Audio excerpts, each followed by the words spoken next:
por favor, sus Biblias al libro de Éxodo, el segundo libro en la Biblia, capítulo 22. Le estaba diciendo a Carmen anoche que comenzamos este libro de Éxodo inmediatamente después de Génesis. Y muchas veces lo que trata de hacer un pastor es hacer un libro en el Nuevo Testamento y un libro en el Antiguo Testamento. Pero la última vez hice una excepción, porque terminamos a Génesis y fuimos directamente a Éxodo. Entonces la meta es terminar el libro de Éxodo para los últimos de este año, que serían ya 2 años, porque Éxodo es un libro largo. Pero hay muchas cosas de importancia. Por lo que voy a comenzar a hacer de aquí en adelante, para terminar el libro de Éxodo a los últimos del año, voy a tomar pasajes y voy a cubrir pasajes más largos en vez de detalles de cada versículo. Voy a cubrir pasajes y capítulos enteros para que sea más rápido para terminar. Pero quiero que todavía reciban las enseñanzas principales de Éxodo. Éxodo 22, 16 a 31. Voy a comenzar de nuevo con este versículo, porque este versículo nos ha ayudado bastante para aprender que no hay ninguna cosa en la Biblia, ya sea historia o pasaje rara, que no tiene un sentido para nuestras vidas hoy. 1 Timoteo 3, 16, 17 dice: toda la escritura es inspirada por Dios y útil para enseñar, para reprender, para corregir y para instruir en la justicia, a fin de que el siervo de Dios esté enteramente capacitado para toda buena obra. Este versículo nos ayuda para ver que no importa que estemos hablando de toros, de fieras, de animales salvajes, de asnos, de propiedad, de enciendos de terrenos, de esclavitud, de esclavos que se vendan. Todo tiene un sentido y un propósito. Y lo único más que voy porque no era mi intento hablar de este versículo, a más de lo que para aplicarlo a nuestro pasaje. Pero fíjense, estas son las palabras de Pablo en el Nuevo Testamento. Toda la escritura es inspirada por Dios y útil para enseñar. Entonces la Biblia, no hay ningún pasaje o cuadro de versículos en la Biblia que no es inspirada por Dios. Sí, hombres escribieron la Biblia, pero Dios inspiró a estos hombres a escribir sus libros. Pero también dice aquí, es útil para enseñar. Es lo que estoy haciendo hoy, enseñar. Y ustedes mismos también se pueden enseñar cuando leen sus Biblias. Pero quiero llevar este versículo un poco más, porque aquí es donde molesta a mucha gente. Para enseñar, para reprender, para corregir.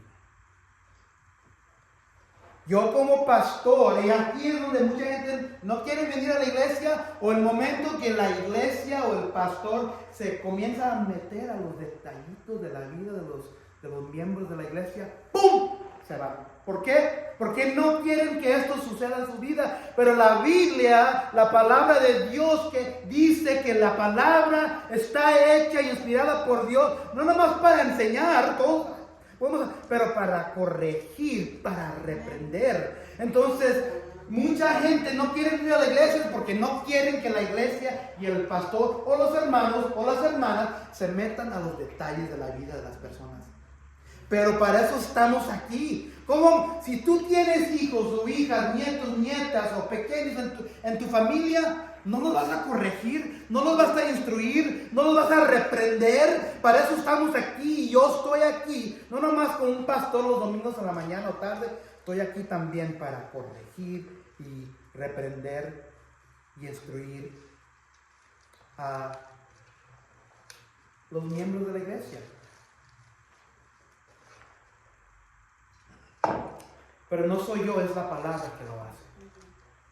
Entonces cuando uno comienza a preguntar, oye, ¿dónde estabas el domingo? ¿Por qué estás hablando? ¿O por qué estás haciendo? Ahí es, ya no me gusta esa iglesia, ya me voy. ¿Es verdad o no verdad?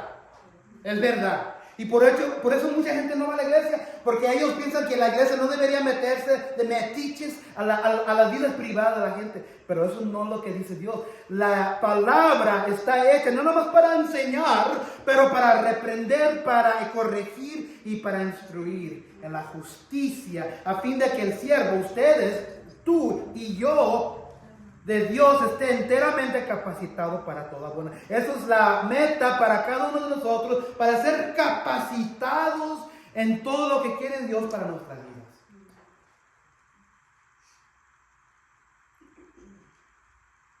Uno, la gente no va a la iglesia por esa razón. O segundo, brincan de iglesia a iglesia a iglesia porque no quieren que el pastor a la iglesia o los miembros de la iglesia, los hermanos, la familia, se metan a los detalles de su vida. Pero así es Dios corrige a quien Él ama. Dios disciplina a quien Él ama. Ustedes que tienen niños, hijos, nietos, corrigen a sus hijos, nietos. ¿Por qué? Para que no se desvíen. Y muchas veces nuestras vidas se desvían porque no estamos en la palabra. Ahí lo dejo con ese versículo nomás. Eso no era el intento, pero eso también cubre eso. No nomás cubre que cada cosa rara que estamos hablando acá en Éxodo, pero también cubre que si tú estás sentado aquí, la iglesia tiene la responsabilidad. Yo tengo la responsabilidad. Hermanos, hermanas, si tú llamas la iglesia familia, tienen la responsabilidad de ser metiches en tu vida. Así lo voy a decir. Tienen la responsabilidad. Ok, sigo adelante. Nomás quería indicar eso. Y no tenía nada que ver con el pasaje hoy. Hemos estado hablando en Éxodo 21 y 22. Estamos entrando a unos pasajes bien raros de burros y asnos y pozos, y se cae el burro, si se cae la vaca en un pozo, si el terreno se quema, o si te vendes como esclavo y el séptimo año te puedes salir de la esclavitud, pero si estabas casado, te puedes llevar tu esposa, pero si la esposa no quiere irse, te tiene que quedar con el amo o el dueño. Esas son leyes raras. Pero hemos visto que cada de estas leyes o cada cosa que ha sucedido hay un propósito para nosotros hoy. En capítulo 21 miramos el tratamiento de los esclavos, las injurias personales. Y en capítulo 22, 1 a 15, la semana pasada, miramos las responsabilidades civiles de propiedad y sus leyes. Nosotros también la semana pasada miramos las responsabilidades civiles de nosotros como cristianos. Y es aquí donde comenzamos y recogemos el pasaje. En capítulo 16, he titulado el mensaje esto. Se lo tengo por aquí. Tus viejos caminos no son compatibles con la santidad de Dios. Tus viejos caminos no son compatibles con la santidad de Dios. En inglés sería, your old ways are not compatible with God's holiness. Acabamos de cantar una alabanza hace rato, de estar en su presencia. Dios es santo, santo, santo. No hay ninguna mancha, no hay nada negro en su presencia. Pero queremos ir a la presencia de Dios con las manchas en nuestras vidas. Hoy vamos a aprender, no se puede hacer eso. Tus viejos caminos no son compatibles con la santidad de Dios. Primer versículo, comenzando versículos 16 y 17. Y estas van a ser leyes raras, pero van a ver que vamos a sacar de todo algo para nuestras vidas hoy. Si alguien seduce a una mujer, y va a ver aquí lenguaje, palabras, vocabulario que va a ser pesada, pero todos le está dando una advertencia. Porque esto viene de la Biblia. Yo lo demás lo estoy leyendo. ¿Ok? Mi señora me da la mirada, pero así es la palabra. La palabra es más extranjera que la vida real. Si alguien seduce a una mujer virgen que no está comprometida para casarse y se acuesta con ella, deberá pagarle su precio al padre y tomarla por esposa. Aun si el padre se niega a entregársela, el seductor deberá pagar el precio establecido para las vírgenes. Otra vez, Dios está diciendo, Dios acaba de dar los 10 mandamientos en el monte de Sinaí. Ahora está dando detalles de leyes más, está bajo cada mandamiento principal de los 10 mandamientos. Dios está diciendo, okay, estas leyes caen bajo estas leyes principales, pero ahora está ahí detallando un poco si esto pasa, o si esto pasa, o si esto pasa, y eso, y esto. Y es lo que vamos a mirar hoy. Si alguien seduce a una mujer virgen que no está comprometida para casarse y se acuesta con ella, deberá pagarle su precio al padre y tomarla por esposa. Aun si el padre no se niega a entregársela, el seductor deberá pagar el precio establecido para las vírgenes. Wow. Ok. Entonces, estamos mirando que Dios está desarrollando al pueblo hebreo. Acuérdense de dónde acaban de salir los hebreos. ¿Se acuerdan? ¿De qué país? De Egipto. Eran esclavos.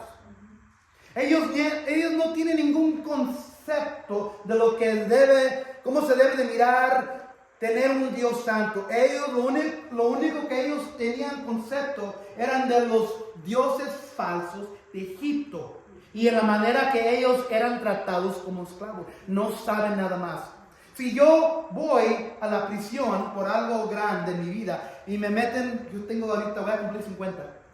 Y si me meten al bote, como se dice, por la prisión por 30 años y salgo a los 80 años, voy a tener un concepto de la cultura de cuando salga en ese día, o ha de haber quizás cambiado. No voy a tener concepto, no voy a tener mi identidad por 30 años.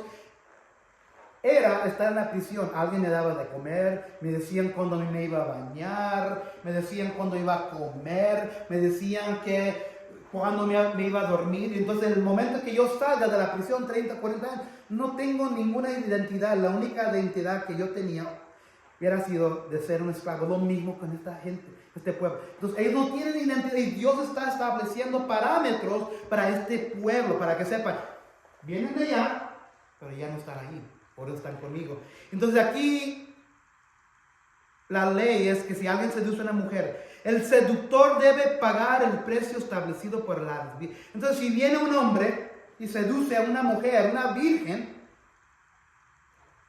y no está casada, no están casados, no están comprometidos, y tiene relación con ella, él tiene el deber de pagarle el precio, porque en esos días las vírgenes cuando un padre, una familia daba a su hija que era virgen, se pagaba un dinero a la familia para estar con esa mujer, ¿verdad? Y quizás hoy, todavía pasa en ciertas culturas, pero esa era la cultura y esa era la ley en esos días. Pero si venía un hombre y se acostaba y tenía relación con una mujer que era virgen y no estaban comprometidos o casados, el deber era que ese hombre tenía que pagar el precio de esposa, porque así debería ser. Pero aquí está si la mujer, la virgen, no quiere irse con ese hombre, todavía tiene el deber de pagar el precio de la virgen al padre, porque hizo algo que no debía haber hecho. ¿Están conmigo? Eso es sencillo. ¿Y por qué estamos hablando de eso? ¿Por qué Dios le está diciendo esto a los hebreos? Porque fíjense, como acabo de decir, ellos acaban de salir de Egipto, y en esos días también había los otros países paganos que también tenían su cultura y ciertas maneras de hacer cosas. Entonces, para los egipcios, antiguos egipcios, la virginidad no era un problema, y perder la virginidad no era gran cosa. Era completamente normal que la gente tuviera relaciones antes del matrimonio. Acuérdense que los hebreos acaban de salir de esa cultura.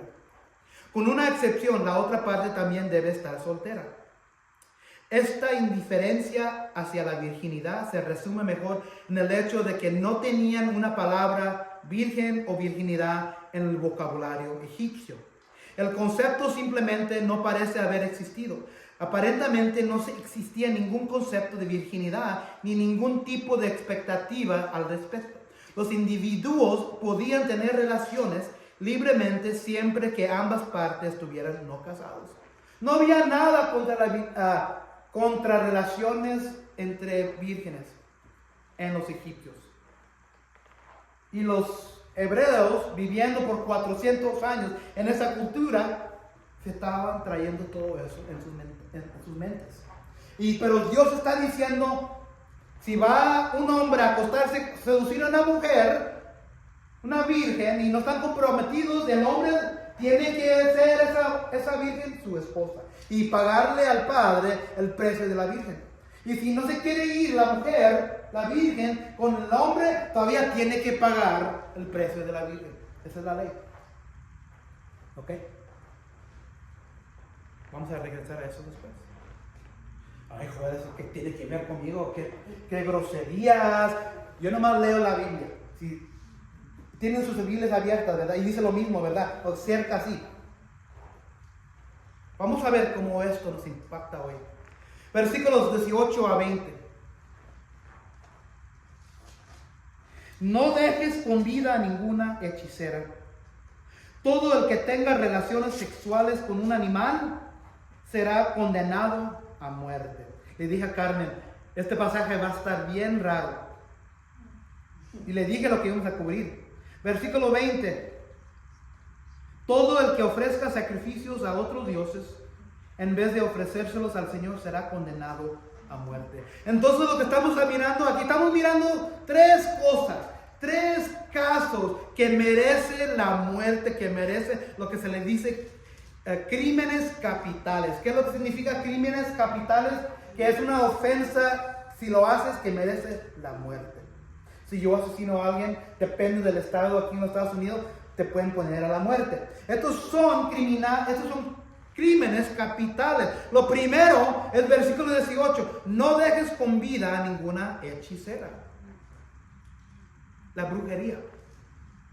Dios está sacando a este pueblo, y que han mirado por 4 siglos, por 400 años, estando bajo la presión y esclavitud de Egipto. La brujería, la magia, la hechicería de los egipcios. Pero Dios dice, no dejes con vida a ninguna hechicera. Es tan extremo, es tan serio, que Dios dice, mata a esa persona. ¿Se acuerdan durante las plagas de Dios? ¿Verdad? Dios estaba trayendo las 10 plagas, y cada plaga estaba asociado con uno de los diositos de los egipcios. ¿Se acuerdan de eso? Y cada plaga que Dios traía contra el Dios del río Nilo, estaba golpeando a ese Dios para que miraran los egipcios. Tus diositos no tienen nada, no tienen ningún poder sobre mí. Entonces, cuando Dios estaba trayendo esas plagas, estaba trayendo plagas contra los dioses de Egipto. ¿Se acuerdan de las plagas de las ranas, de la sangre al río? Luego, cuando la vara se hace serpiente. ¿Se acuerdan los primeros 3 milagros? Cuando Dios les dijo, ok, haz que se haga la vara serpiente. Entonces Moisés aventó la vara y se hizo una víbora. ¿Qué hicieron los egipcios? ¿Se acuerdan? ¿Quién? A ver, ¿qué se acuerdan? Moisés echó la vara y se hizo una víbora en frente de los egipcios. Los egipcios, ¿qué hicieron cuando miraron eso? Hicieron lo mismo. Hicieron lo mismo. Y si se acuerdan, cuando Moisés metió la estafa, la vara al río, ¿qué se hizo el río? Rojo de sangre. Pero si se acuerdan, ¿qué hicieron los hechiceros y los magos de Egipto? Hicieron lo mismo. Y si se acuerdan, las ranas que Moisés trajo como plaga contra los egipcios, los egipcios no podían parar las ranas. Lo único que ellos podían hacer, más ranas. Entonces estos hombres, estos egipcios, tenían el poder oculto de la magia oscura.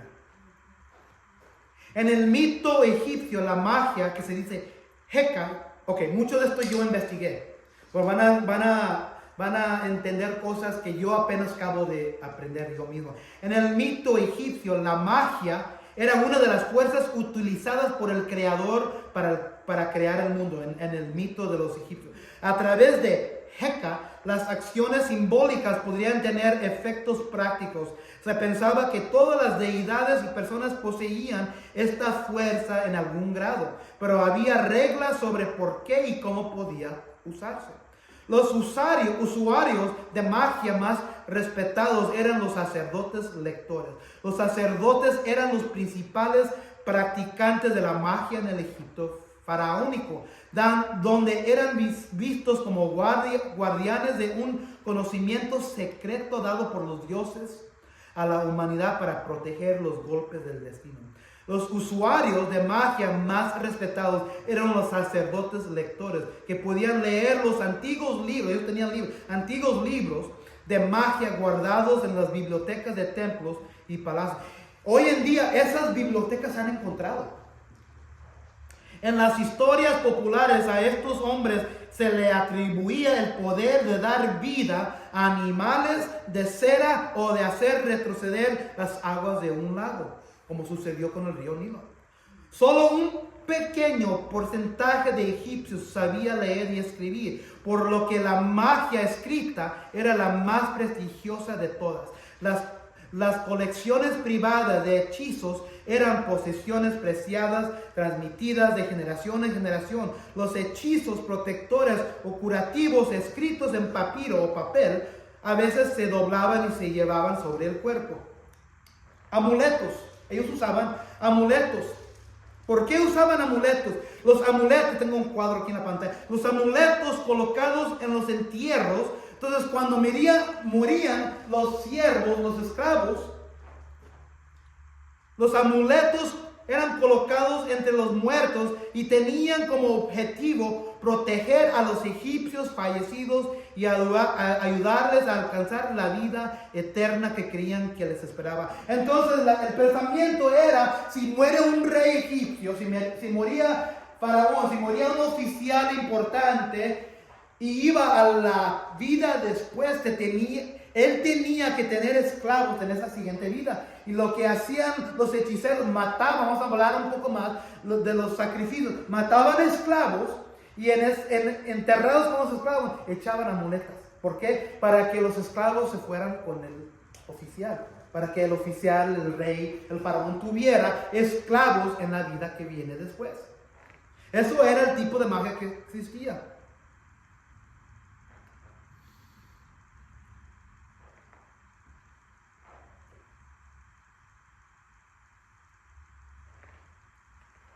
Voy a regresar a todo esto. Porque todo eso tiene sentido para nosotros. Pero van a ver que es una manera distinta y diferente que no han pensado. No dejes con vida a ninguna hechicera. Era serio para Dios. No dejen vivo ninguna persona que practique magia, hechicería, brujería. Para Dios era serio. Ahora, versículo 19, todo el que tenga relaciones sexuales con un animal será condenado a muerte. Todo el que tenga relaciones sexuales con un animal será condenado a muerte. Van a ver que estos versículos que se trata de animales van a ser los más importantes que vamos a ver en este pasaje. No lo piensan porque aquí es bien raro estar hablando de relaciones sexuales con un animal. Por supuesto, van a ser condenados a la muerte. Los antiguos egipcios aparentemente practicaban, si se acuerdan las plagas que trajo Dios contra los egipcios, cada uno de los dioses tenían cuerpos ¿de qué? Seres humanos. Y tenían arriba la apariencia de un animal. Los antiguos egipcios aparentemente practicaban la bestialidad con frecuencia. Desde vacas hasta perros e incluso cocodrilos. Esta práctica era ilegal y conllevaba penas elevadas, pero sorprendentemente la gente todavía seguía practicándola de todos modos. Fíjense, tenemos aquí dibujos que los egipcios dibujaban de mitad hombre, mitad animal. No es tanta para decir que esta gente, muchos, estaban teniendo relaciones con sus animales. Ese es el tipo de cultura que los hebreos estaban saliendo. Y Dios les está diciendo en versículo 19, todo el que tenga relación sexual con un animal será condenado a muerte. ¿Por qué Dios da esta ley? Porque alguien lo estaba haciendo. Alguien lo estaba haciendo. Y quizás en las mentes de los hebreos, los que acaban de salir, ya cuando llegue a la tierra prometida, voy a tener esos impulsos. Y Dios está diciendo, no, pero vamos a regresar a esto. Porque la verdad es que este versículo y de los animales es lo más importante que ustedes van a sacar hoy. Y se van a dar cuenta. ¿Se acuerdan del diluvio? En Génesis 6:7. Pues no tienen que buscar, pero en Génesis 6:7 quiero leer algo.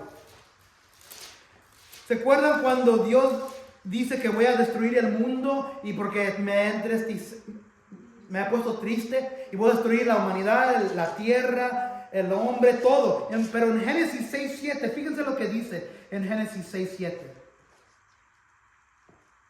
Entonces dijo Dios, Génesis 6:7, voy a borrar de la tierra al ser humano que ha creado. Y si están leyendo conmigo, fíjense lo que dice, y haré lo mismo con los que, con los animales, los reptiles y las aves del cielo. Me arrepiento de haberlos creado. ¿Se acuerdan de esa parte? Mi opinión bíblica es que en Génesis 6, no lo tengo en la pantalla, pero es Génesis 6:7. Dios dijo específicamente y anotó y aseguró decir, no nomás a la humanidad, a los animales, lo que estaba sucediendo. Si se acuerdan, también en capítulo 5 o 6, los seres caídos divinos estaban teniendo relaciones con las mujeres de los hombres. ¿Se acuerdan? Entonces Dios se entristezó y mandó el diluvio y destruyó todo. Mi pensamiento, mi opinión bíblica es que los animales todavía tenían el don de hablar, tenían el don de ciertas cosas, características que eran como seres, como humanas. Y lo que estaba sucediendo, el hombre estaba haciendo cosas feas con los animales. Y Dios dijo, bueno, más voy a destruir al hombre, voy a destruir los animales. Porque los animales eran parte del sistema sacrificial de los hombres. Los hombres usaban los animales para adorar y sacrificar a los dioses paganos. Y también creo que en Génesis 6 estaba pasando la bestialidad. Y no era tan raro una ocurrencia que todavía estaba pasando en el tiempo de los faraones. El arrepentimiento de Dios no se limitó a la humanidad, sino a todos los animales. Y miramos que los egipcios adoraban a dioses que tenían apariencia de animales. Y en la cultura hay evidencia, ya se ha descubierto que ellos tenían relaciones con los animales. Lo primero que quiero que saquemos es qué es lo que estaba sucediendo en ese tiempo. ¿Por qué Dios está dando estas leyes? Y Dios da la ley. Si alguien tiene una relación sexual con un animal, será condenado a la muerte. Y como dije, estaban practicando estas cosas con vacas, perros, cocodrilos. El versículo 20. Todo el que ofrezca sacrificios a otros dioses, en vez de ofrecérselos al Señor, será condenado a muerte. Otro crimen capital que merece la muerte. Aquí miramos y sabemos de las 10 plagas que había dioses en multitudes que tenían los egipcios. Los antiguos egipcios imaginaban dioses y diosas como una variedad de formas. Las variantes más comunes de una sola deidad era una forma humana, una forma animal y una forma que combinaba componentes humanos y animales. Sin embargo, las formas divinas podrían incluir muchas combinaciones de partes humanas y animales. Y entonces aquí dice que debes de matar a alguien que sacrifique a otros dioses. Los egipcios tenían un elaborado sistema religioso. La naturaleza pagana de la tierra era muy evidente. Los reyes eran considerados dioses y la superstición era común. ¿Recuerdan que hemos hablado que la gente, los egipcios, pensaban que el faraón era un dios? Pero Dios dice, si alguien sacrifica a un dios, a otros dioses, mátenlo. Serio. Seguimos adelante, versículo 21. No maltrates ni oprimas a los extranjeros, pues también tú y tu pueblo fueron extranjeros en Egipto. Si se acuerdan en Génesis, ¿se acuerdan la historia de José? Los hermanos vendieron a José a la esclavitud. ¿Se acuerdan de esa historia? Y luego, con tiempo, Dios estaba con José y Dios asumió el trono de gobernante. Y nomás el faraón era el más grande que él. Pero ahora José, como el gobernador, invitó a sus hermanos para que comieran con él. Al final se dieron, él dio a luz a ellos que él era el hermano que había venido. ¿Se acuerdan de esa historia? Pero cuando estaban comiendo con José, fíjense lo que dice en Génesis 43-32. Le sirvieron a José en un lado, a los hermanos en otro lado, y a los egipcios, que José era el gobernador sobre ellos, los egipcios que comían con él, con José, también le sirvieron aparte. Entonces los egipcios ni comían con José, porque los egipcios no podían comer con los hebreos, pues esto es abominación para los egipcios. La tentación para estos hebreos que acaban de salir de Egipto es hacer lo mismo, que la manera que ellos fueron tratados por los egipcios. Y Dios está diciendo, no maltrates ni oprimas a los extranjeros, pues también tú y tu pueblo fueron extranjeros en tierra, en Egipto. La Biblia describe los egipcios despreciaban a los extraños.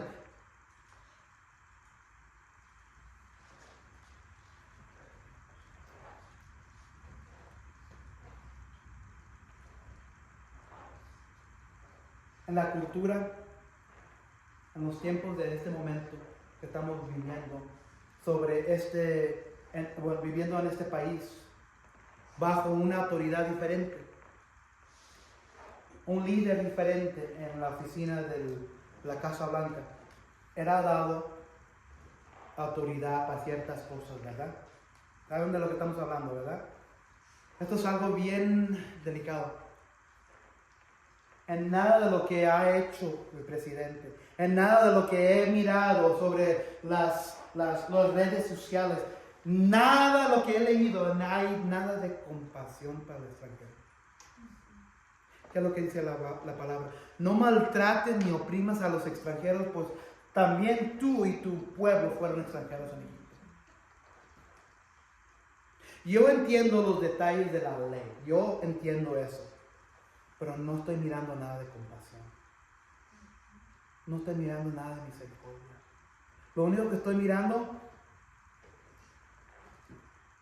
es odio. Odio. Maltratando al prójimo.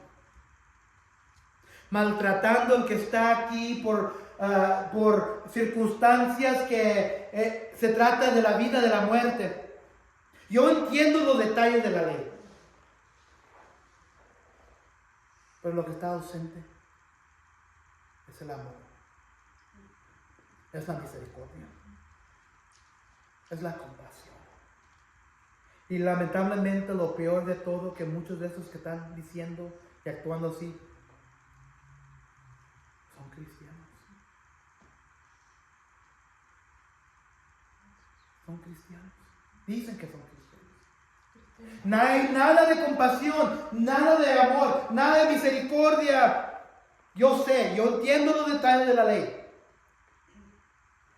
Pero también Dios dice, y vamos a hablar un poco más de los que están afuera en la cultura, las viudas y los huérfanos, cae bajo lo mismo. No maltrates o oprimes los extranjeros, pues también tú y tu pueblo fueron extranjeros en Egipto. Versículo 22 a 24. No explotes a las viudas ni a los huérfanos, porque si tú y tu pueblo lo hacen y ellos me piden ayuda, yo te aseguro que atenderé a su clamor, arderá mi furor y los mataré a ustedes a filo de espada. Y sus mujeres se quedarán viudas, y sus hijos se quedarán huérfanos. Y otra vez estamos mirando lo que Dios quiere: compasión, misericordia, amor, entendimiento, compasión por los débiles y los vulnerables. En versículo 22 habla de la viuda y el huérfano. En Salmo 68:5, no lo tengo aquí en la pantalla, se describe a Dios mismo como padre de los huérfanos. Salmo 68:5. Defensor de las viudas, dice Salmo 68:5. Los agricultores israelitas recibieron, ¿saben cuando van y cosechan cuando sale la cosecha, ¿verdad? Y van y levantan la cosecha. Lo que eran los agricultores hebreos, se les había dado instrucciones de dejar algunos granos sin cosechar para que los levitas, las viudas, los huérfanos y los extranjeros pudieran recoger los restos de sus campos y comerlos. En Deuteronomio 24, 17, 22 dice eso. Entonces, además, los diezmos de cada tercer año debían proveer para las viudas, los huérfanos, los extranjeros y los sacerdotes. Deuteronomio 26, 12 a 13. Entonces Dios ha establecido una ventana, un lugar para los que no tienen esposos, para que los que no tienen padres, igual compasión como los extranjeros. Una iglesia, un pueblo cristiano que no cuida a sus huérfanos, a las viudas, los desamparados, a los pobres, vamos a mirar, Dios rechaza. Dios rechaza. Vamos a ver. Porque en versículo 23 dice: a Dios nada se le escapa. A Dios nada se le escapa. Estamos en versículo 23. Porque si tú y tu pueblo lo hacen y ellos me piden ayuda, yo te aseguro que yo atenderé a su clamor. Dios tiene oídos. Dios tiene ojos. Él sabe si un pueblo, una iglesia, una gente se está olvidando de esta gente. Y dice Dios en versículo 23, si me llega a mis oídos, esto va a ser lo que va, 24, esto va a ser lo que va a suceder. Arderá mi furor y los mataré a ustedes a filo de espada. Y sus mujeres se quedarán sin viuda. Y sus hijos se quedarán huérfanos. Quemará la ira y la justicia de Dios contra los explotadores. De hecho, si siguen leyendo la Biblia, en Isaías 1:17, no lo tengo en la pantalla, eso es exactamente lo que sucedió. Saben que Babilonia y Asiria vinieron y conquistaron a Judá y a Israel. ¿Por qué? Porque una de las razones que Dios estipuló para permitir que Israel y Judá cayeran ante Asiria y Babilonia fue el incumplimiento de su pueblo de su obligación de defender la causa de los huérfanos y abogar por el caso de la viuda. Isaías 1:17. Entonces lo que sucedió, no hicieron caso el pueblo de Dios, de Israel, y entonces Dios escuchó el clamor y Dios permitió a los invasores de Babilonia, de Asiria, para que vinieran y los destruyeran. Y una iglesia, un pueblo, una gente que no cuida de las viudas, de los huérfanos, de los pobres, no es iglesia, y Dios está preparado para destruir y cerrar esas puertas de esa iglesia. Porque la ira y justicia de Dios está contra los explotadores. Versículo 25-27. Si uno de ustedes presta dinero a alguien necesitado de mi pueblo, no deberá tratarlo como los prestamistas ni le cobrará interés. Si alguien toma en prenda el manto de su prójimo, deberá devolvérselo al caer de la noche. Ese manto es lo único que tiene para abrigarse, no tiene otra cosa sobre la cual dormir. Si se queja ante mí, yo atenderé a su clamor, pues yo soy un Dios compasivo. Entonces, aquí está hablando de compasión por los pobres y los prestatarios. No está diciendo que no deberíamos agarrar préstamos. No está diciendo que uno debería prestar dinero o prestar algo. No está diciendo eso. Lo que está haciendo es que si tú prestas o alguien te presta, hay leyes para eso, para proteger también al prestatador. El interés siempre ha sido una... ¿Quién aquí levanta su mano ha agarrado un préstamo? Todo, ¿verdad? ¿Y qué es lo que cobran en un préstamo? Que tienes que pagar por el préstamo. Interés, ¿verdad?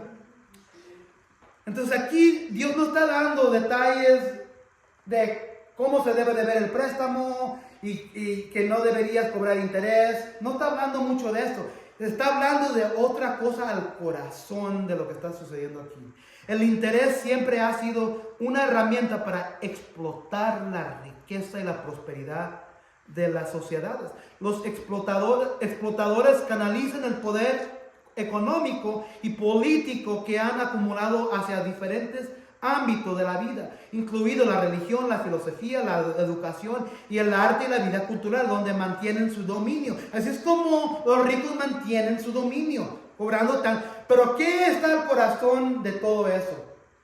Cuando el interés, uno no se puede salir del interés o no puede salirse de la deuda. ¿Qué está al corazón del que presta?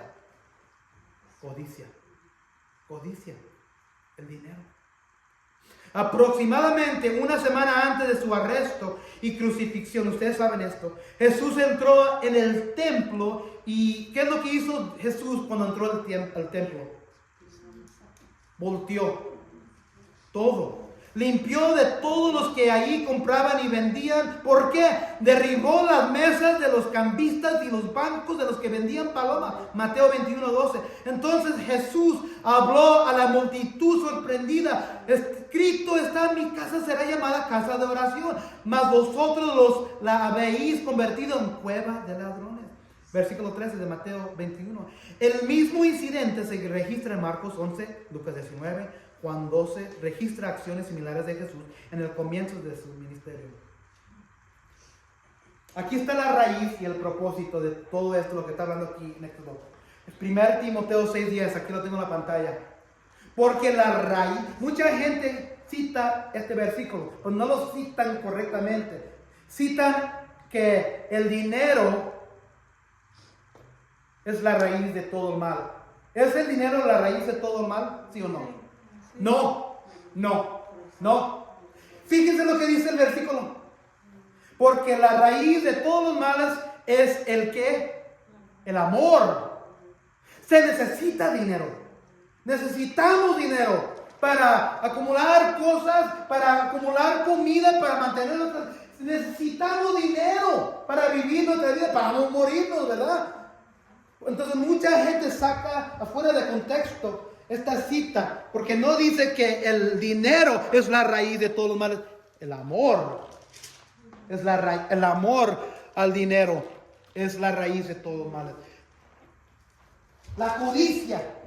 Y cuando regresamos al versículo 27, de aquí es de lo que está hablando. Si tú le prestas a alguien o tú agarras un préstamo y no tienes, ellos tienen derecho de ayudarte y regresarte ayudarte con la deuda. Al corazón de lo que está diciendo aquí Jehová por medio de Moisés es que no debería haber codicia. Los egipcios eran bien conocidos porque Egipto, si se acuerdan, era uno de los uno de los países más poderosos quizás en toda la tierra en esta época. ¿Por qué? Por codicia. Ellos tenían todo. Si se acuerdan de Abraham cuando salió con Sarai y su sobrino Lot, fueron a Egipto porque había un hambre en Canaán. Y cuando Lot se regresó después de que él y su tío se dividieron en Canaán, Lot se regresó a Egipto, porque ellos tenían todo, la codicia. Entonces, esto es el corazón de lo que está diciendo. No permitan ustedes la codicia en sus corazones. Traten bien al pobre, traten bien al deudor, el que tiene una deuda. Traten bien a esta gente que no tiene mucho en la vida. Yo antes trabajaba en las finanzas y una de las cosas que yo hacía era daba préstamos. Y como yo trabajaba por una compañía grande, yo no tenía ni un sí ni un no para decir no puedo, tenía que hacerlo porque era la compañía. Pero ciertas prácticas miraba cuando alguien agarraba un préstamo y no podían salirse de ese préstamo por años. No era tanto, no era mucho. Nos hemos desviado tanto de la palabra de Dios. Pero aquí está hablando del pueblo de Dios. Si tú le das a tu prójimo, a alguien en el pueblo y necesita ayuda, dale la túnica, pero si ellos necesitan la túnica, dárselos antes de que oscurezca, porque eso es lo único que tienen para dormirse. Entonces, si tú le prestas a un hermano, hermana, a alguien en la iglesia y están batallando, ayúdales. Hay que ser compasivo, hay que ser misericordioso, misericordiosa, porque Dios también ha sido misericordioso y compasivo con nosotros. 28 al 31. Vamos a mirar que aquí está la clave de todo, de por qué todo, Dios está haciendo todo. Versículo 28. No blasfemes nunca contra Dios, ni maldigas al jefe de tu pueblo. No te demores en presentarme las ofrendas de tus ganaderos y tus lagares. Tus hijos primogénitos serán para mí. También serán para mí tus toros y tus ovejas. Los dejarás con sus madres 7 días, pero el octavo día me los entregarás. Ustedes serán mi pueblo santo. No comerán la carne de ningún animal que haya sido despedazado por las fieras. Esa carne se le echarán a los perros. Otra vez, regresamos a los animales. Entonces, en versículo 28 habla de no blasfemar a Dios. Hemos hablado ya un poco de detalle de eso antes. No decir el nombre de Jehová en vano. Ay, Dios mío. Oh my God. Oh my God. OMG. Ay, Dios mío. Ay, Jehová. Santo Dios. Ay, que estamos blasfemando el nombre de Dios. Hay que sacarnos de esa costumbre. Ya hemos hablado. Otra vez lo repite aquí. Versículo 28. 29. Hay que darle. ¿Ustedes piensan que Dios merece las obras que tú tienes? ¿Piensan ustedes, pienso yo, que Dios merece las obras que tú tienes en tu vida? No. Dios nos ha dado, te ha dado, me ha dado vida. Te ha dado pulmones para respirar. Si estás aquí sentado escuchando este sermón, tienes oídos para escuchar y ojos para mirar y estás tan bendecido. ¿Por qué? ¿Por qué le vas a dar a Dios tus obras? Y fíjate lo que dice Dios en el versículo 29. Le dice al pueblo hebreo: no te demores en presentarme las ofrendas de tus ganaderos, de tus lagares. También serán para mí tus toros y tus ovejas. Los dejarás con sus madres 7 días, pero el octavo día me las entregarás. Hay que darle a Dios lo que le pertenece a Él. Hay que darle la mejor cosecha que hacemos en nuestras vidas. Hay que darle la mejor. ¿Saben lo que son lagares? Son los que hacen como ponen pachucan las uvas para hacer el vino. Entonces Dios está diciendo que cuando produzcas tu vino, tu fruta en tu vida, hay que darle lo mejor. Joel Méndez, no son mis palabras, yo nomás estoy leyendo lo que dice la palabra. Dice aquí en versículo 29, no te demores, no te agüites, no seas despacio a presentarme las ofrendas de tus graneros y de tus lagares. Tus hijos primogénitos serán para mí. No está diciendo que la gente va a sacrificar al primogénito. Lo que sucedía es que la gente o el hombre traía el primogénito al sacerdote y para que quedarse con el primogénito hijo, su padre, él daba una cantidad de dinero al sacerdote para quedarse con el hijo. Con el primogénito. Estaba consagrando el hijo primogénito, porque siempre era, porque en la cultura hoy todavía, y aún en esos días, el primogénito es el que recibía toda la herencia. Entonces el primogénito era el más importante, y era importante traerle como la mejor cosecha, también traerle el primogénito a Dios, consagrándoselo a Dios. Y también dice el versículo 30 de los animales: también serán para mí tus toros y tus ovejas, los dejarás con sus madres 7 días, pero el 8º día me los entregaré. Esos sí eran sacrificios para Dios. Dios le está diciendo a los hebreos: no me den las obras. Yo los liberé, yo los saqué de Egipto, yo maté sus esclavizadores, yo los saqué de la oscuridad. Y muchas veces nosotros como cristianos, cuando Dios nos ha sacado de la suciedad donde estábamos, le damos a Dios las obras. No estoy hablando nomás de dinero. No estoy hablando nomás de dinero, estoy hablando de nuestro tiempo, estoy hablando de nuestros recursos, estoy hablando de sacrificarse uno en sus vidas cristianas para amar y para ayudar al cristiano, al prójimo. Estás sacrificando lo mejor de tu vida, de tus recursos, de tu dinero, de tu tiempo a Dios. ¿Estás dándole eso o le estás dando las sobras a Dios? Y Dios aborrece que hagas eso, que haga yo eso, aborrece que hagamos eso. Entonces, Egipto en muchos sentidos, regreso al 31. Esto es lo más importante de los animales. Ay, joder, ¿cómo vas a ser los animales? 31 dice, porque es interesante que Dios dice todo eso de entregar el primogénito, lo mejor de la cosecha, y luego termina con los animales. Ustedes serán mi pueblo santo. Ahí está lo clave. Pero luego termina con esto: no comerán la carne de ningún animal que haya sido despedazado por las fieras. Esa carne se la echarán a los perros. Entonces, si encuentran un animal que ha sido, porque se acuerdan que estos hebreos están caminando por el desierto y no tienen mucha comida, y en la tentación, si una fiera o un animal, una bestia, un león se comía uno de sus toros y dejaba la carne, la tentación es: no vamos a echar a perder, no quería Dios que se comiera la carne de ese animal.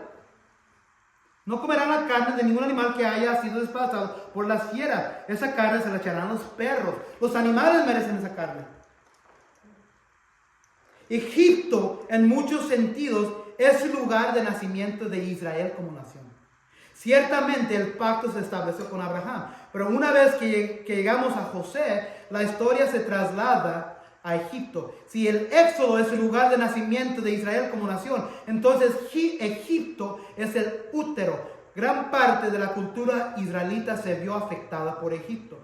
Desafortunadamente, a menudo miramos hacia otra parte para comprender la antigua cultura israelita, pero necesitamos que entender que mucho del bagaje, en inglés se dice baggage, el bagaje que los hebreos traían con ellos vino del Egipto pagano. Nosotros, como cristianos, nacimos en la oscuridad, en la vientre del pecado. Voy a hablar un poco del trasfondo católico. Voy a hablar de algo sincretismo. Voy a definir lo que es sincretismo. El sincretismo es la reconciliación o unión de diferentes sistemas de creencias. Es unir dos creencias juntas y hacer una. Esto es más evidente en las áreas de filosofía, religión, y generalmente resulta en una nueva enseñanza o sistema de creencias. Entonces, es decir, si uno trae una religión aquí y trae creencias acá y las mezclan, eso es sincretismo. Y eso ha sucedido con el catolicismo. Estamos hablando de lo religioso aquí. El sincretismo religioso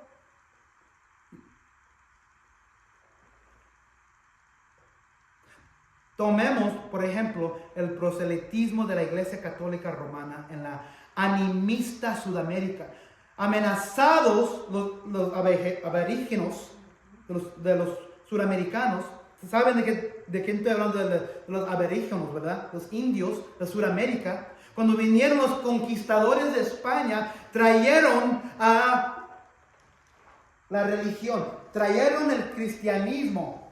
Y para convertir a estos indios paganos que estaban viviendo en Sudamérica, lo que sucedió era sincretismo.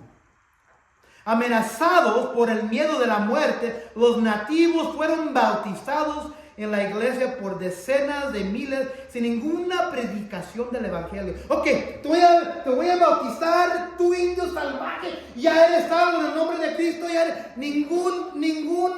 Ninguna letra del evangelio fue dada, pero fueron bautizados estos salvajes.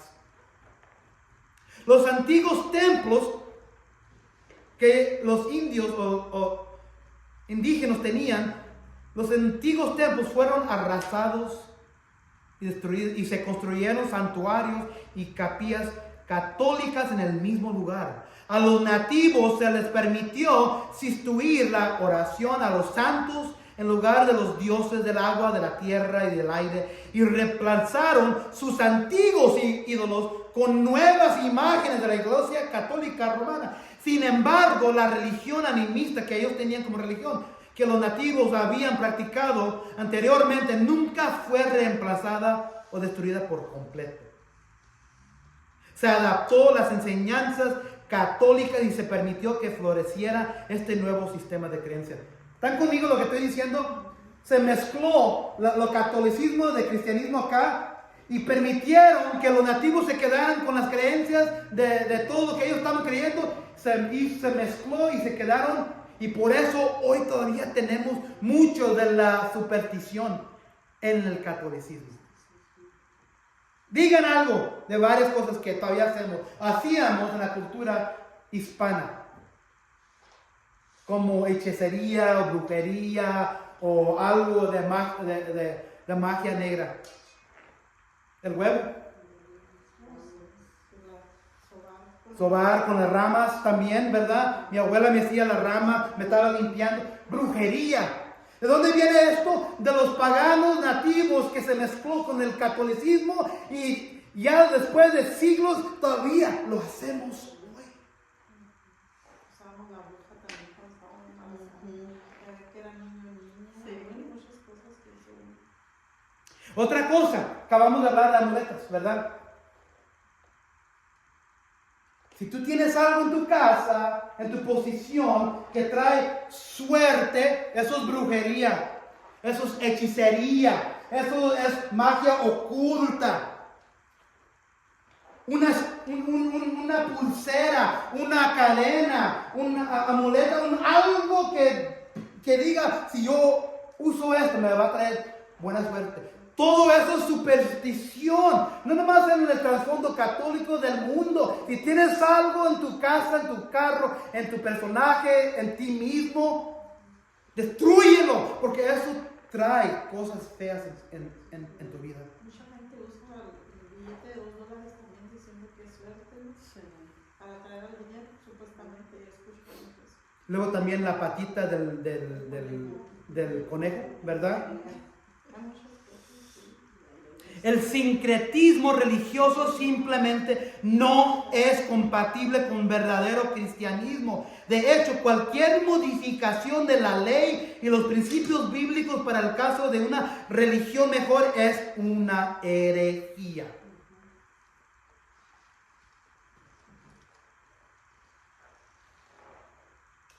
Ahora están mirando que aún son bien raras estas leyes, pero tiene sentido para nosotros. Vamos a regresar a cada concepto que acabamos de hablar. La virginidad que acaba de hablar la Biblia. Hay una santidad en los ojos de Dios. Hay santidad entre hombre y mujer que deberían estar casados antes de tener relación. La virginidad es algo santo que Dios quiere que permanezcan hasta que se casen. Y Dios dice, y Dios se enfoca en ese día, bueno, si hay una relación y no están casados, y si es una virgen o si no están juntos, comprometidos, se tienen que casar. Todo eso para decir, a Dios le importa que te mantengas santo en sus ojos. Dios, fíjense, ¿saben lo que está haciendo Dios con todas estas leyes y reglas? Él está separando, apartando, marcando a su gente diferente de lo que ellos ya sabían. Está marcando y separando y diciendo, tú ya no eres de egipcio, tú ya no eres de estos otros países del Medio Oriente. Tú, como mi gente, eres mía, tú eres mi pueblo y no puedes hacer nada de eso. Y comienza también, aquí acaba de aplicarse la virginidad. La sexualidad es un regalo entre la unión de esposo y esposa. La brujería. Si tienes una costumbre en la casa, si tienes joyería, amuleta, una pulsera, deshace de cualquier tontería que tengas. Yo lo voy a decir, es una tontería. Es una tontería. ¿Y qué es lo que dijo Dios que hicieran con esa persona que estaba haciendo hechicería o magia negra? ¿Qué es lo que dijo Dios? Que lo mataran. Eso no va a pasar hoy, pero todavía es tan serio que Dios no quiere que mezclas nada de eso. Y eso se encuentra mucho en nuestro trasfondo católico, de lo que traemos de ese trasfondo, de lo que fue sincronizado con los nativos y que el cristianismo se unió para hacer. La brujería, la bestialidad. Aquí sí vamos a aprender bastante. Hemos hablado de la bestialidad, de los animales, tener relaciones con los animales para los hebreos. Porque eso era lo que ellos estaban mirando en Egipto. Y Dios les dice, no hagan eso, porque los voy a matar. Y todavía voy a ser. Yo sé que sucede en unas culturas, la gente todavía lo hace. Pero no vamos a hablar de eso en este momento para nosotros como iglesia. Vamos a hablar que Dios hizo una distinción entre animales y seres humanos. Y sabemos que en Génesis, que nosotros como seres humanos fuimos creados diferentes que los animales. Está el reino del animal y la humanidad y no se mezclan. Aquí está lo que quiero que saquen de las referencias de animales. Estamos viviendo nuestras vidas conforme a esta diferencia entre nosotros y animales. Ok, ¿qué significa lo que estoy preguntando? Los animales, si le pegas un animal a un burro con un palo, ¿qué es lo que va a hacer eventualmente el burro o el animal si le sigues pegando? Llorar y quizás te va a dar un golpe, te va a dar una patada, ¿verdad? Se va a defender. Si pones en una esquina un animal salvaje, en una esquina, ¿qué es lo que va a hacer el animal salvaje? Se va a defender, ¿verdad? Se le va a salir la ira. Muchos de nosotros como creyentes actuamos como animales. Dios nos apartó de las bestias, Dios nos apartó de los animales. Yo sé que los egipcios de muchas naciones en esos días estaban haciendo la bestialidad, pero nosotros hoy todavía nos mezclamos con los animales en manera que actuamos como los animales, en la ira que tenemos para alguien. ¿Qué me dijiste? ¡Cállatelo! Nada más un animal de hacer esas palabras. Un animal no tiene sentido de cómo actuar, no piensa en un animal. Y cuando uno actúa como un animal, no somos nada diferente que un animal. Un animal, si le pegas y lo golpeas, te va a querer hacer daño, se va a querer vengar, te va a querer matar. Y muchas veces nosotros, cuando alguien nos hace daño, queremos vengarnos, queremos hacerle daño. Nos estamos mezclando igual que los animales. Ustedes no son animales. Yo no soy animal, tú no eres animal. Pero ¿por qué actuamos como animales? No sabemos la diferencia. el odio. Estos son los que yo digo impulsos primarios. Un león cuando ve una vaca, cuando ve un león cuando ve un venado, ¿qué es lo que va a hacer el león? Se lo va a tratar de devorar. Muchas veces nosotros como cristianos queremos devorar a la persona que nos hizo daño por medio de odio o maldecirlos, que les suceda algo. Eso no es nada más diferente que cualquier animal. Se nos viene la ira, se nos viene la venganza, se nos viene el odio. Queremos matar a esa persona que nos dañó, que nos hizo daño, que nos dejó tirados ahí, que me golpeó, que gastó mi dinero, que hizo esto y esto. Y queremos lo peor de esa persona. Tú no eres nada diferente que un animal. Queremos devorar y destruir. Son impulsos primarios. Entonces lo más importante es cómo respondemos a los estímulos de este mundo.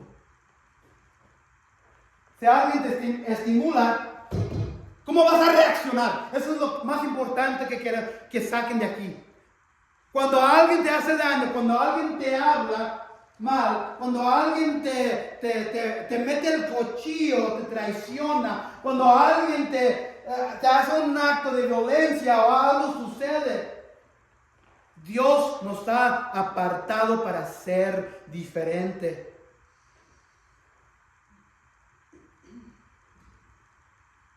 Sacrificios paganos. ¿Qué diositos tienes en tus vidas hoy? ¿Qué diositos tienes en tus vidas hoy? ¿Qué es lo que no quieres que la luz dé evidencia de lo que estás haciendo en tu vida? Compasión por el extraño, un corazón hacia el extraño, para su pueblo. ¿Tienes un tipo de corazón así para ayudar al que necesita? Estás trayendo el evangelio a los perdidos. Muchos de nosotros tenemos perdidos de nuestras familias. Tenemos hermanos, hermanas, madres, padres, y no le estamos trayendo el evangelio a los perdidos. Eso es compasión al extraño. Ellos están viviendo afuera de la familia de Dios, afuera del pueblo de Dios. Ellos son extraños. Le estás trayendo el evangelio de Dios. Los estás trayendo a la iglesia porque no hay nada malo que tengas temor de dar el evangelio a alguien que tú quieres en tu vida. Tráenos a la iglesia. Tráenos a la iglesia. Aquí estamos para eso. Y si no tienes compasión para el que va directo al infierno, para el extraño que está fuera del pueblo de Dios. Leyes contra la codicia del dinero y material. Se explica solo. No tengas codicia al dinero, a lo material. Tienes compasión por los débiles y los venerables. Cristo mismo vino a nuestras almas desamparadas. Y Él trajo misericordia a los débiles, a los huérfanos, a los viudos, a los pobres. Nosotros que éramos apartados. Hemos sido santificados para Dios. Dios distingue a su pueblo a través de la santidad de su palabra. La pregunta que quiero hacer, ¿te has distinguido tú en este mundo de tus viejas costumbres? ¿Te has distinguido de este mundo de tus viejas costumbres? La hermana hace rato leyó Efesios 2, 1 a 2, 10. Ahora voy a leer Efesios 2, 1 a 10. Efesios 2, 1 a 10. Voy a leer los 10 versículos. En otro tiempo ustedes estaban muertos en sus transgresiones y pecados, en los cuales andaban conforme a los poderes de este mundo. Se conducían según el que gobierna las tinieblas, que es Satanás, según el espíritu que ahora ejerce su poder en los que viven en la desobediencia de Satanás. En ese tiempo también todos nosotros vivíamos como ellos, impulsados como animales, ¿verdad? Por nuestros deseos pecaminosos, siguiendo nuestra propia voluntad y nuestros propósitos. Como los demás, éramos por naturaleza objeto de la ira de Dios, pero Dios, que es rico en misericordia por su gran amor por nosotros, nos dio vida con Cristo, aun cuando estábamos muertos en pecado. Por gracia ustedes han sido salvados, y en unión con Cristo, Dios nos resucitó y nos hizo sentar con Él en las regiones celestiales. para mostrar en los tiempos venideros la incomparable riqueza de su gracia, que por su bondad derramó sobre nosotros en Cristo Jesús, porque por gracia ustedes han sido salvados mediante la fe. Esto no procede de ustedes, sino que es el regalo de Dios, no por obras para que nadie se jacte, porque somos hechura de Dios, creados en Cristo Jesús para buenas obras, las cuales Dios dispuso de antemano a fin de que las pongamos en práctica. Y terminamos con este versículo final, 1 Pedro 2, 9. Pero ustedes, nos está hablando nosotros como cristianos, son descendencia escogida, sacerdocio regio, nación santa, pueblo que pertenece a Dios, para que proclamen las obras maravillosas de aquel que los llamó de las tinieblas a su luz admirable. Tus viejos caminos no son compatibles con la santidad de Dios. Si tú te llamas cristiano, cristiana, hermano, hermana, y tú te consideras que eres salvo y no estás practicando estas cosas, no estás dejando tus viejos caminos, en tu mente piensas que eres cristiano, quizás, pero en realidad, ¿qué es lo que hemos mirado? Que estas cosas, las costumbres viejas, como los hebreos, Dios dijo, tus costumbres viejas que ustedes habían mirado en Egipto no sirven enfrente de mí. Yo soy un Dios santo, santo, santo. Y lo mismo, hoy es lo mismo. Las costumbres viejas que tú traías en tu vida anterior, donde eras esclavo al pecado, no sirven, no pueden estar en mi presencia, porque yo soy santo, santo, santo. Tus viejos caminos no son compatibles con la santidad. Vamos a ponernos de pie y cantar esta nueva alabanza que cantamos hace rato.